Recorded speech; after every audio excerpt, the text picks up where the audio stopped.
Hello and welcome to The Menu, Monocle Radio's food and drink programme. I'm your host, Chiara Rimella.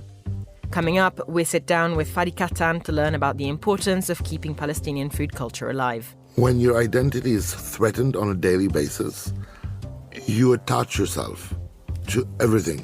And you start with food because food means home. Also on the programme, we discover a new book dedicated to dispelling myths about wine. I think people who are from similar backgrounds to me, they think that because their wine tasting doesn't take place in a tasting room or a fine dining restaurant, that perhaps their experiences in wine and their tasting experiences and perhaps the wine that they enjoy doesn't matter. But this book is here to tell you that it does. Plus, we're in Copenhagen to meet one of the most exciting names in Danish hospitality. All that here in The Menu on Monocle Radio.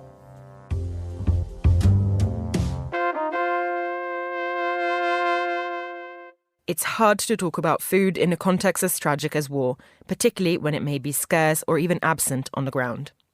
But in Palestine, as anywhere in the world, food is an important tool to preserve identity. This is something that chef Fadi Kattan is keenly aware of. After launching his fine dining restaurant Fauda in Bethlehem back in 2015, Kattan went on to open a venue in West London, Akub. There, the menu honours the staples of Palestinian cuisine with a contemporary approach. But Kattan felt like he had to go one step further in distilling his memories of the Palestinian food he grew up with. That's why he decided to commit pen to paper. His new book, Bethlehem, delves into the city's recipes, people and stories so they can be celebrated and heard. Kattan sat down with me to talk about what went into the book, the power of food, and the bonds it can build within a community. I started by asking him how his career in food started. My food journey began like everybody else at the age of 6 months. My mother made a terrible mistake, was feeding me some cereal and then gave me a taste of a meat pie that's Palestinian called sfiha. Tried to give me some more of the bizarre wheat thing, which I spat away. And since then I've been totally somebody fixated on food. I did start learning to cook, like a lot of people, in my grandmother's kitchen. It's not, I think every chef in the world will tell you this.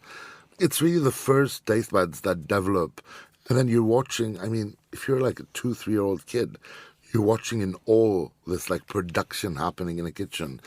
For me, it started there. I was lucky to have my mother's mother be this fantastic cook that she was. My mother's an exceptional cook. I actually still call her and ask her things like, oh, so how do we do that recipe? Now she laughs and she's like, oh, are you going to deconstruct it? Why are you asking me? I'm not going to give you those foundations, but she does. I started professionally. I studied hospitality in Paris with a strong focus on food. And I went back to Palestine in 2000 for the opening of a hotel I was working for. The second Intifada happened. We closed down the hotel and I stayed. And I actually joined my father's business, which is selling commercial kitchens. So I was on the other end of the spectrum, and I used that to organize the first Palestinian cooking competition. And I was shocked because most of the chefs competing were actually creating European-influenced recipes. Because at a certain moment worldwide, there was this obsession of a duck à l'orange is more glamorous than your own cuisine. And that led me into starting to explore, how do I take our kitchen that is very traditional, that's very family-oriented, that's very much one large sharing dish, and how do I take that into the setting of a restaurant? I opened Fauda in Bethlehem in 2015. Beginning of Fauda was quite funny and risky, to the point where we were the only white tablecloth restaurant in Palestine, and people thought I was, taking an enormous risk. I'm pretty stubborn. It worked. It worked because there was a space for it. It worked because we challenged people's perceptions. I realized at that time that there was a very strong desire to discover what Palestinian food was worldwide. And we're seeing all these chefs popping up a bit all over within Palestinian diaspora, starting to cook Palestinian food, starting to write Palestinian cookbooks. And then the London opportunity came up with a Palestinian who's the co-founder of Akub, Rasha Khouri. She reached out and said, look, what do you think of this idea? And we embarked on the journey of Akub. It's been a year now. It's been a fantastic year. I am extremely proud of the team that's working at 27 Uxbridge. I'm proud at plenty of levels. It's a team of 27 people that come from 17 different nationalities, and they're all cooking and serving Palestinian food. With a twist, definitely. It's my vision of what Palestinian food is. We're not a restaurant aimed at a community specifically. We are a restaurant, full stop. We happen to be Palestinian. We happen to be serving Palestinian produce. We happen to be serving Palestinian wines, but we are a restaurant. And opening up this food world, taking it out of a very community-oriented approach, I think is what everybody should be doing with any cuisine. I mean, we've seen recently in London more and more African cuisines being rewarded for what they're doing, fantastic chefs, where 10 years ago, those cuisines were very often limited to their communities. Well, London came up, as you say, because of an opportunity, but I wonder how your restaurant fits into the scene here and whether it would have fit in the same way elsewhere in Europe. Are you seeing that there is an interest, an appetite, a development in the way that Palestinian cuisine is cooked around Europe and beyond? And how does the restaurant fit particularly in the London space? So, London, I think specifically, I worked in London 24 years ago.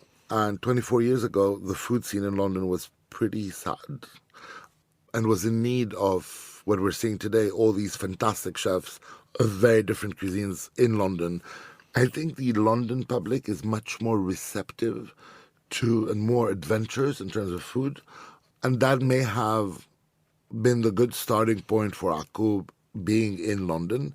You know, if you look at how people choose their eating destination in London, the range of offer in London is fantastic. You can have anything from a 3-star Michelin molecular experience to recently I tried a very, very small Colombian restaurant where there was only Colombians. And I think even the waiter was just like, "You're sure you're not Colombian? Like, why are you coming here?"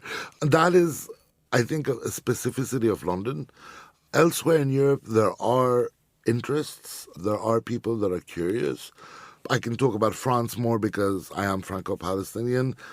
In France, there's a very strong French cuisine culture, while in the UK, it's been quite recent that British chefs have started celebrating British food and British products. So there was more of a gap that allowed this.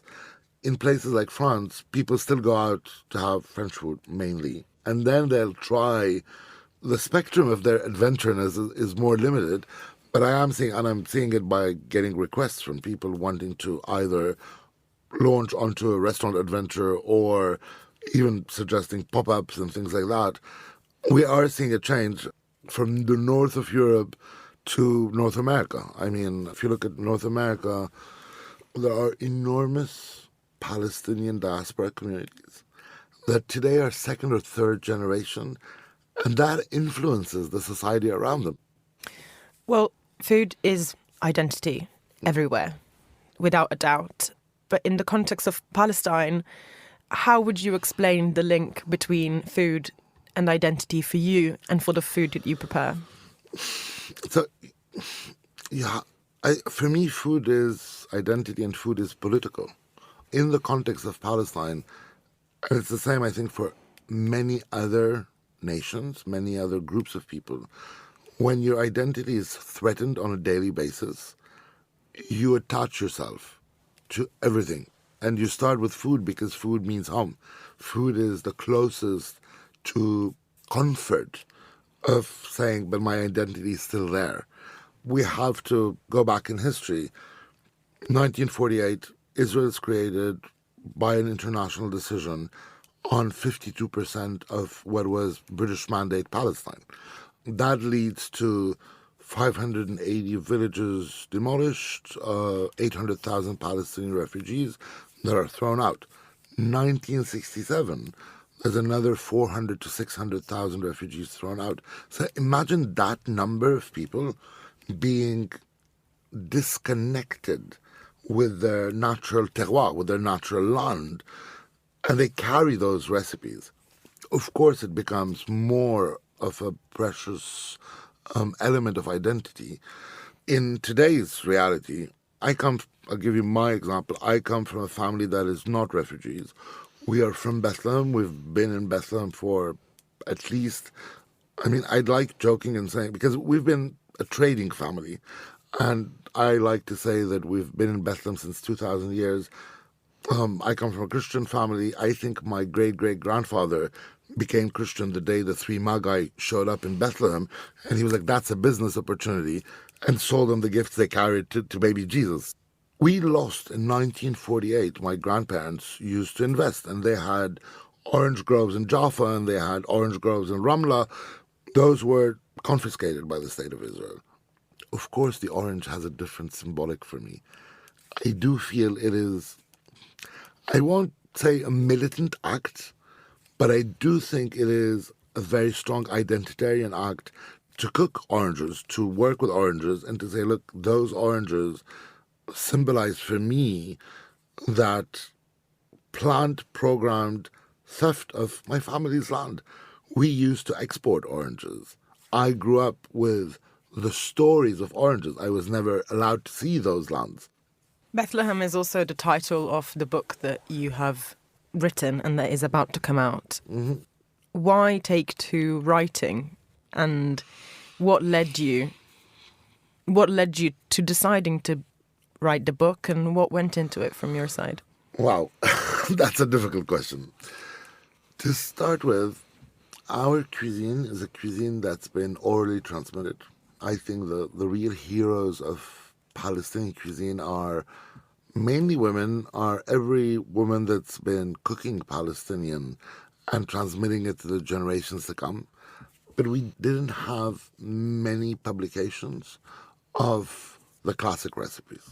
And we've seen it happen in the last few years where there's plenty of chefs that have written their books. Plenty. Not enough. I think there's space for another 100 Palestinian chefs to write recipes. For me, writing is a very important medium because in that cookbook there's recipes, but there's also a lot of portraits of people, stories of people. And I think we need to celebrate those people. We need to celebrate the artisans, the farmers, in my case, in the book, there's also a lot of my family stories. We need to acknowledge that. We need to give them the space that they've had to influence food. We are at a moment where a lot of our identity is being threatened of disappearing. And any form of documenting it is essential. Sharing it is essential. And also celebrating it. I want to see people cook Palestinian food as innocently as they cook Chinese food, as accessible as they cook Italian food. So it's a bit telling the story without being apologetic about being Palestinian. It is a very Palestinian book. I think a lot of people will be surprised that the book will challenge what they think Palestinian means, because that's the other side of the coin. And then there's the other thing, and I hope the book also does this, which is you do come to Bethlehem and spend 1 or 2 nights in Bethlehem and walk around and meet all the fabulous producers of food, all the fabulous foragers. Walk into I buy my spices from a shop that's been there since 1936. It is a tiny, tiny shop, I would say as big as this studio, and it's a cavern of treasures. That's the Bethlehem I want people to feel. I want people to feel that it's a celebration of Bethlehem and Palestine. How do you feel Palestinian food can represent a moment of community looking to the future? For me, community is the universal community. It's beyond a certain ethnicity or a certain group of people. And food is the best way to remind ourselves of our humanity. And I'm not a fan of let's make peace around a hummus plate because I think it's a load of rubbish. But I do think community is universal. I do think breaking down preconceptions through food will allow all of us in the future to look at how we all fit in one human universal family, rather than what we're seeing today, which is extremely divided. Today, when you're Palestinian, even when you're cooking Palestinian food, we get reactions of people saying, oh, but am I allowed to taste Palestinian food if I am of this or that origin? I'm like, of course. I mean, that's why I open restaurants. It's because you're allowed to cook Palestinian food. You're allowed, and not only allowed, you're encouraged to celebrate those flavors. That community is the community I would love to see. That was Fadi Kattan in conversation with me at Midori House. This is The Menu.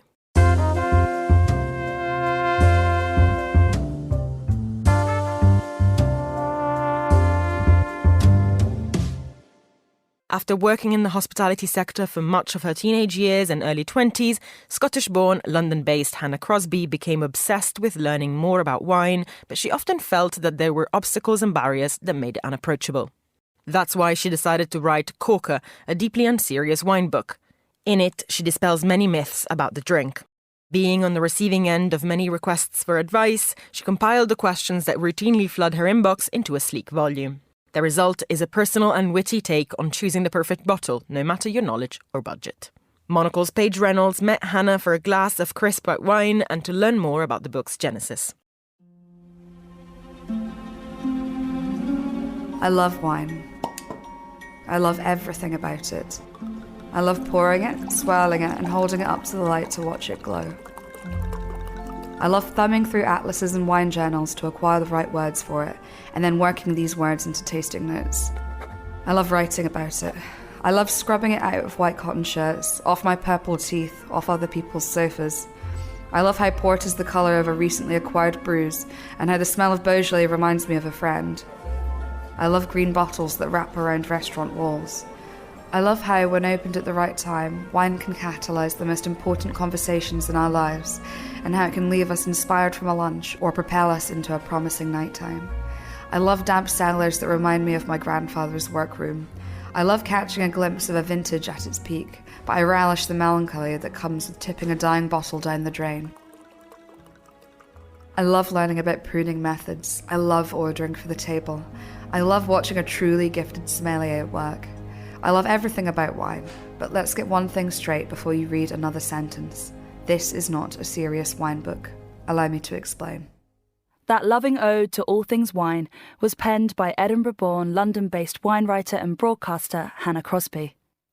It's the opening passage to her recently published debut title, Corker, a deeply unserious wine book. In the cavernous, forest green private basement of Bar Crispin in Soho, we get the 411 on Corker's core philosophy. I suppose it's worth starting at the top and saying that I'm a very unserious person, so I think trying to pretend that I'm anything but would be me being disingenuous to myself and making a book full of lies.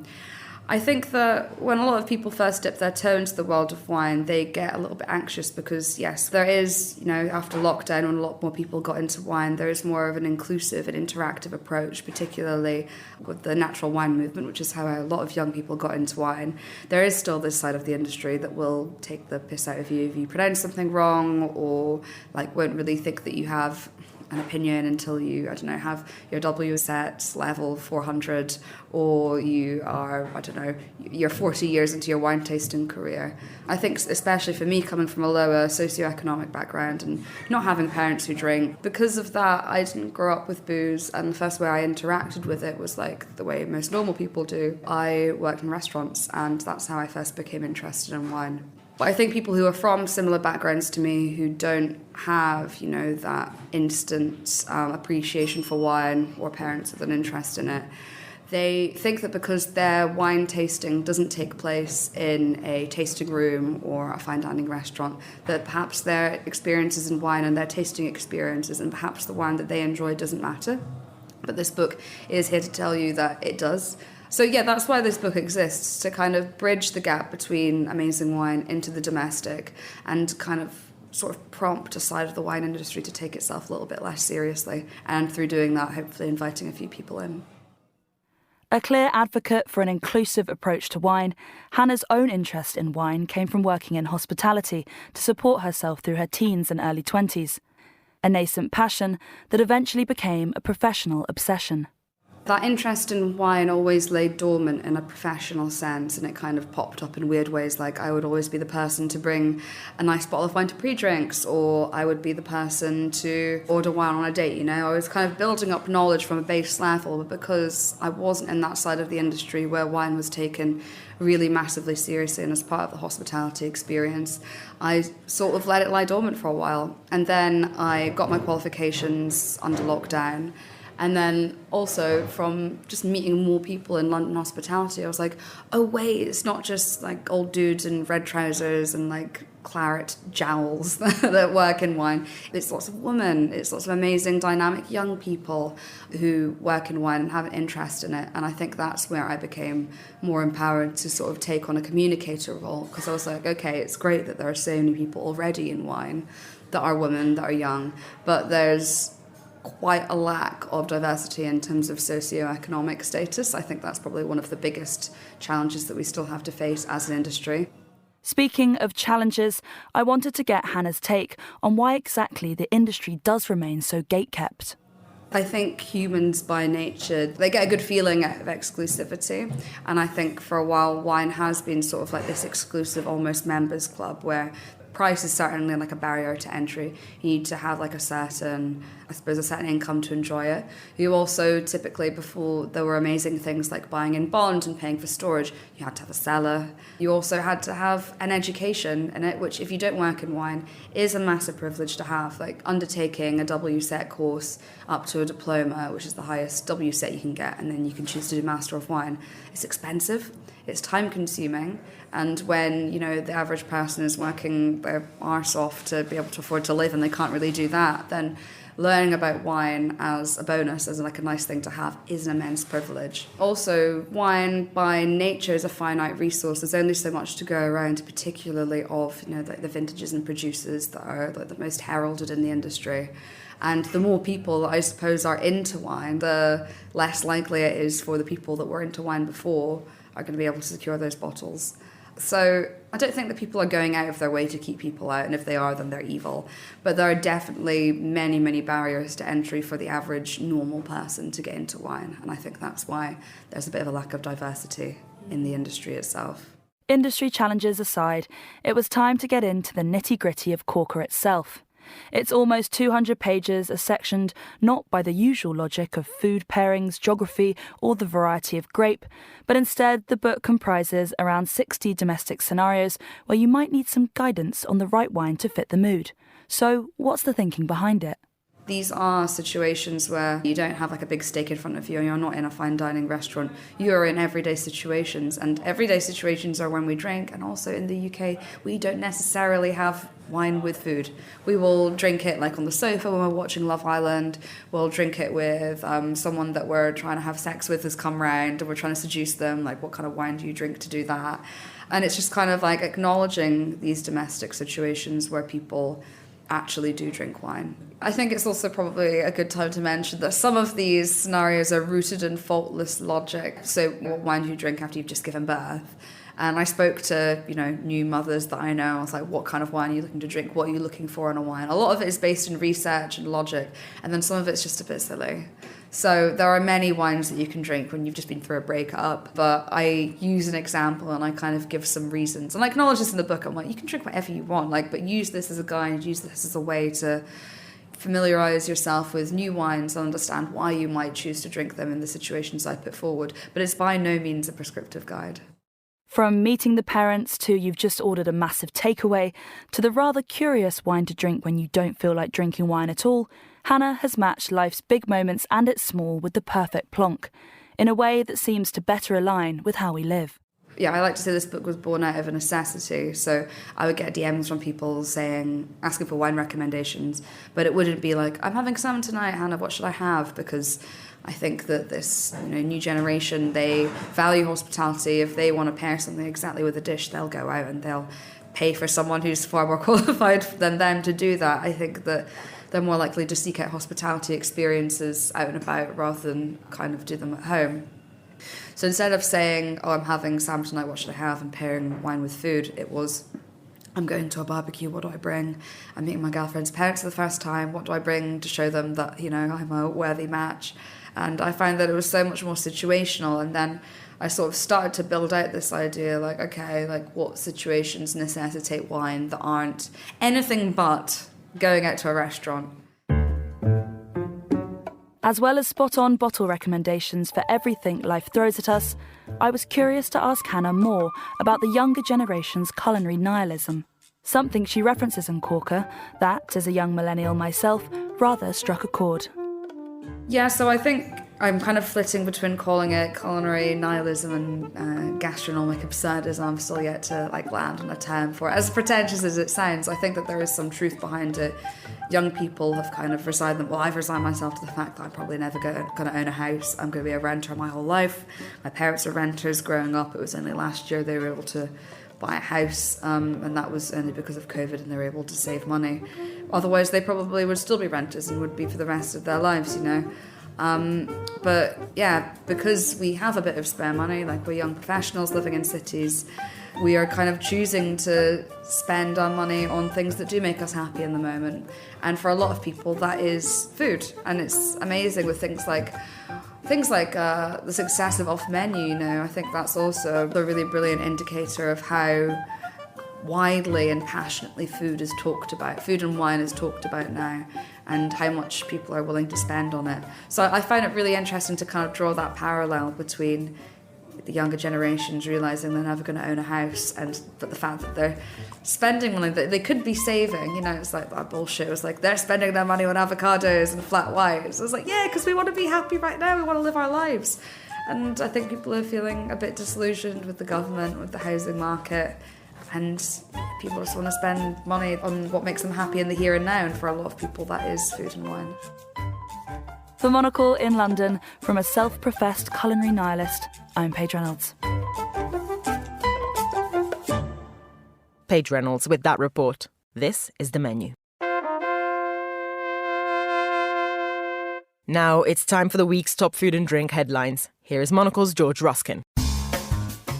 New Yorkers can now track down an ice cream truck using their smartphones just in time for the summer.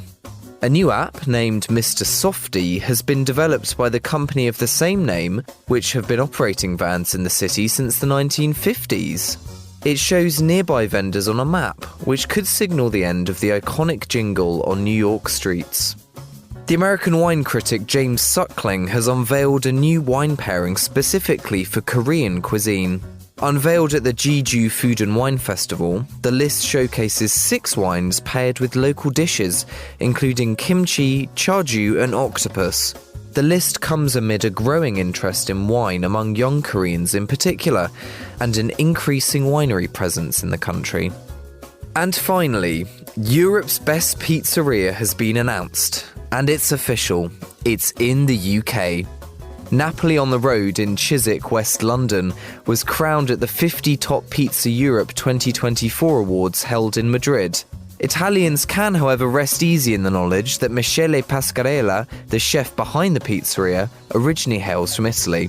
Pizza spots in Barcelona and Vienna completed the top 3 for this year. Those are the week's food and drink headlines. Now back to Chiara. Thanks, George. You're listening to The Menu. Finally, on The Menu, we head to Copenhagen to meet one of the most exciting names in Danish hospitality. Frederik Bille Brahe founded his popular Atelier September cafe almost 10 years ago, and it quickly became one of the most talked about culinary spots in the city, not just for its beautiful minimalist interiors, but also for its down-to-earth approach to cuisine. The restaurant has now expanded with new outposts across the city, and Bille Brahe has since opened several other sought-after spaces, including the Apollo Bar, a quiet sanctuary just moments away from busy Nyhavn. More recently, though, Bille Brahe has drawn on his decade-long career and passion for beautiful things for his new book, Atelier September, A Place for Daytime Cooking. Written with Jenny Porter, the book includes insights into the early days of the cafe and some recognisable recipes. Monocle's Denmark correspondent Michael Booth met with Bille Brahe to find out more. The genesis of Atelier September was a mix of hippie restaurant macrobiotic, whatever, you would have at Christiania, a small French cafe, a Japanese tiny restaurant, and then all those mixed together with my own aesthetics, and then sort of the ambition of doing something really nice with the fundament in a craft. I used to say fine dining restaurants are like airports. People go there, they don't know, if you're not a businessman, you don't know how to use it properly. You're a little bit nervous and you feel alienated. Where I wanted actually September to be a train station, a place you pass by, you feel like you could be any way you want, and you always sort of do it your own way. And Atelier September was only open for lunch, so that kind of set a kind of restriction, a limitation. It was a limitation. Yeah. But that's a good thing, right? Completely. At that time, I guess, if I would have had unlimited money and resources, I would have opened a dinner restaurant. But I had nothing. So I was just offered the space. It was fairly cheap. There were limitations. I was not allowed to be open in the evening. There was no kitchen. There was no exhaust. There was no, license for alcohol. So these things, I couldn't do it. So I was forced into something different, and it was the right thing for me. And in the meantime, you became like the king of art museum cafes. You opened cafeteria in Statens Museum for Kunst, the National Art Museum, and we're sitting at the moment in Polo Bar, which is part of Charlottenborg Kunsthal. Do you approach those spaces differently? Are they a different clientele? Yeah, they are different. At that time, Charlottenborg was kind of like a desert.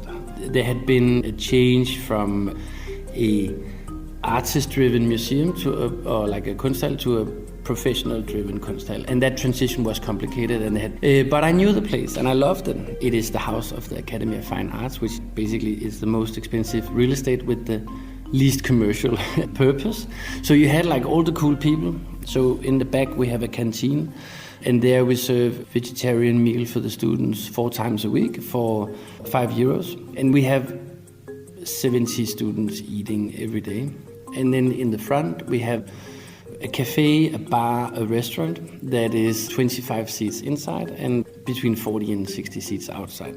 And this is what is facing the world. This is sort of the clutch between everyone can go to a cafe, they can buy some food, hang out, drink a glass of wine. But by being there, you will slowly get leveled into the art world. Yeah, it's made this whole building more accessible in a way, because This courtyard gets used, people going past see other people in there and start to come in. But it's brought life to this kind of quite dead old building. Exactly, and this was always the ambition, and the collaboration with the house has been unique because they also really believe in allowing us to do what we do. And now we come kind of full circle. You've closed the original Atelier September, reopened out in Hellerup, and you've come out with a book. Why the book now? Was it to tie in with that? I feel like a very strong urge to kind of wrap it up in a book.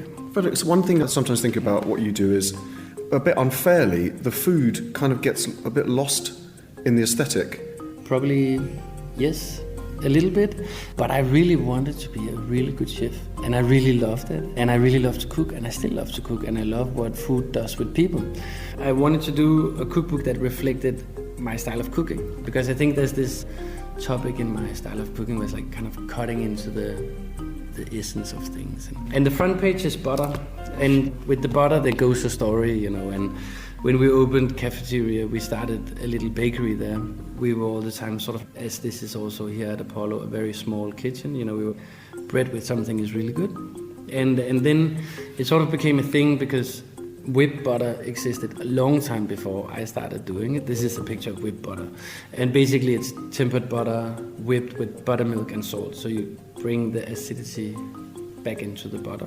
And we started doing it. Again, it was taking something from the fine dining into the everyday dining. But it also became a thing because I remember one day I was like standing there and I was just like piling this butter. And it was really nice. It was a nice thing and it looked good. And what is funny about actually September is that for 10 years we have had 90% the same menu. Only a few things were added. And I guess the gastronomy of Atelier September was built on this idea of everyday luxuries. So when I opened a cafe, I was like, I gotta have the best comté cheese and I gotta have the best butter because this is what I want to share with people. When I think back at Chili September, it's a beautiful journey because it was also like my creation journey, right? You know, you can only do this once in your life, I think. Like there is a special time where you really want to say something. And I think that in the future, I would like to see myself run a restaurant that is filled with purpose for my employees. I have an ambition about growing the team here at Apollo so we can be more chefs, more students, more talented people working with wine. So in one way, it can be like the working environment I dreamed of as a young chef and still dream about, where you make beautiful food stories. But at the same time, it can also be a place that can represent culture. So I think that in some way, continuing, and this is the first time I say this public, continuing trying to break down the boundaries between food and art. Because I don't think food is art, but I think there's a beautiful synergy here.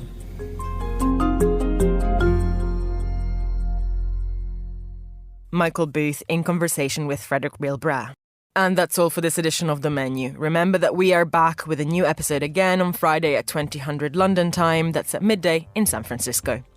Also, don't forget to tune into our spin-off show Food Neighborhoods for a tour of some of the world's tastiest destinations. I am Chiara Rimella. This programme was produced by Monica Lillis and our sound engineers were Tamsin Howard, Jack Jewers and Flynn Simons. Thanks for listening, and until next week.